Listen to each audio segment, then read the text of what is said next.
Hey, what's going on, everybody? This is Tyrone back with Tech Life. Great article here from T-Mobile's newsroom. I'll leave a link to it in the description so you guys can check it out. So here we are again. It's that time of the year for the Las Vegas Grand Prix. It's taking place. This is Formula One, and T-Mobile is the main sponsor for this event across the board. They have the network. They're running the POS, the 5G.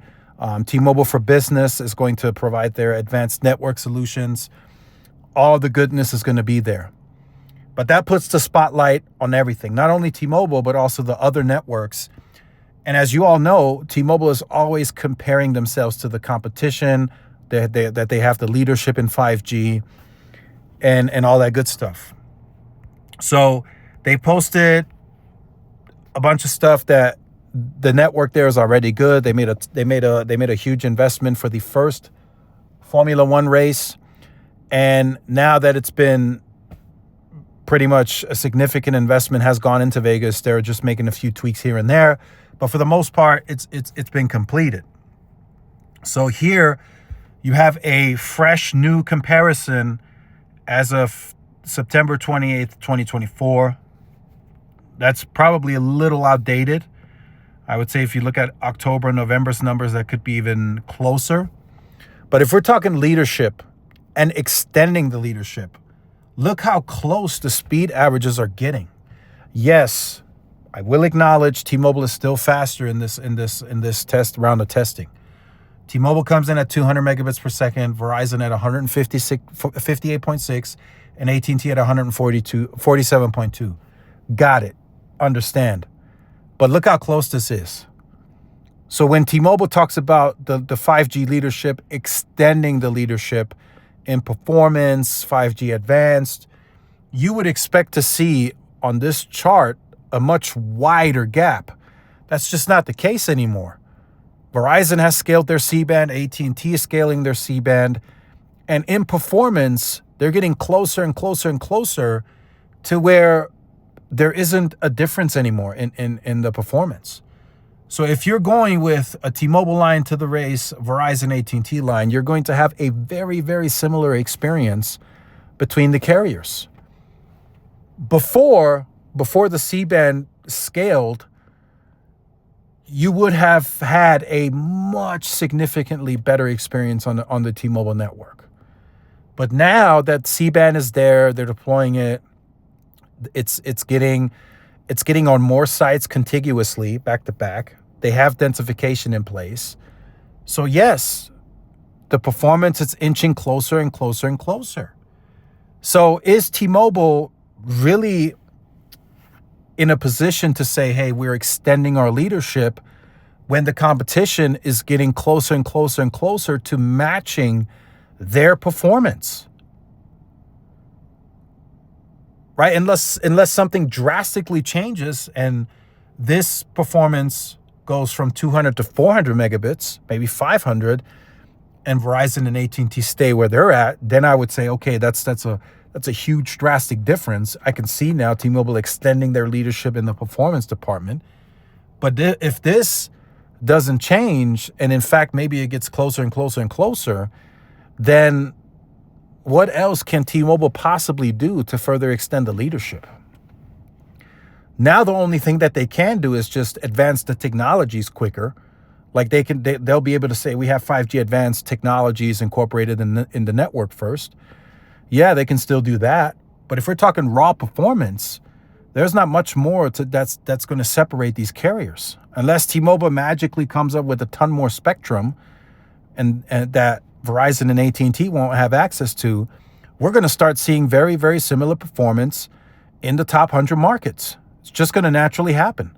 Yes, it took Verizon and AT&T a while, 4 years, almost 5. But now it's close. It's not that far anymore. Right? We used to see this type of testing come out and T-Mobile was at 200 and AT&T and Verizon were at like 40, 30, 50, 60. That's still a wide gap, right, in performance. But looking at this chart now, I mean, they're very close to T-Mobile and AT&T is closing in on Verizon. So it's very good to see competition is needed, right? This could push T-Mobile to invest even more aggressively and bring other technologies and further densification on board to really extend the performance leadership. But until they do that, it's going to be what you're seeing right here in a lot of markets. We're going to start seeing the speed performance closer and closer and closer than ever before. And that's how it kind of was during LTE. Yes, T-Mobile was the fastest, but it wasn't like they had a huge lead. It wasn't like they were doing a median speed of 60 and everyone was at 30. Usually when they would show those graphs, T-Mobile was at 27, Verizon at 23, AT&T at 19, and then Sprint at like 7 or 8. So yeah, yes, T-Mobile was still the leader, but it wasn't like a huge gap, and they still had a smaller network. So in this instant, we're right back where we used to be. This right here, ladies and gentlemen, is not that huge of a gap anymore. Yes, it's still close to like 42 megabits of a speed difference. But if we're talking performance, if we're talking day-to-day video, stream, call, text, everything, it's going to work the same on both networks. There's not going to be a huge difference anymore. Even with T-Mobile running SA on 4 carriers, it's still going to be very close in performance. There is no use case today that is out there that states it needs a standalone core, it needs this type of speed and this type of latency. That's just not the case just yet anyway. So again, everyone is going to be served properly, right? T-Mobile is going to be able to serve the POS systems, the business for the concessions and everything. T-Mobile is going to handle that. The ticket booth, they got that covered. They're going to be able to handle all the fans that go there. They're going to be able to handle the app that gives you in real time video and the grid and everything from the race. Yes, T-Mobile will be able to handle that. But Verizon and AT&T will also be able to handle it. So there's not that big of a difference or a gap anymore in the performance. And that's likely from Verizon and AT&T heavily investing into millimeter wave technologies on the strip. The C-band followed, right? They're getting it now on the sites. And yes, they've likely added some additional cell on wheels and everything else to boost performance in that area. And they likely will add more right before the race.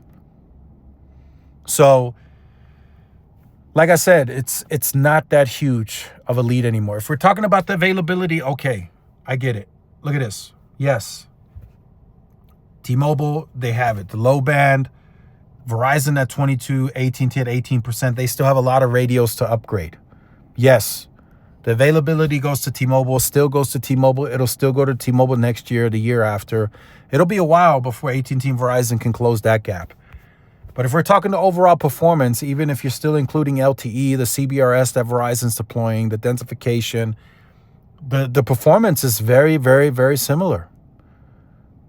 Unless, like I said, something drastically changes and T-Mobile all of a sudden just goes insane and they start going bigger on densification and everything else, you're not going to see a drastically faster network in the next 12 to 18 months. You're just not going to see it.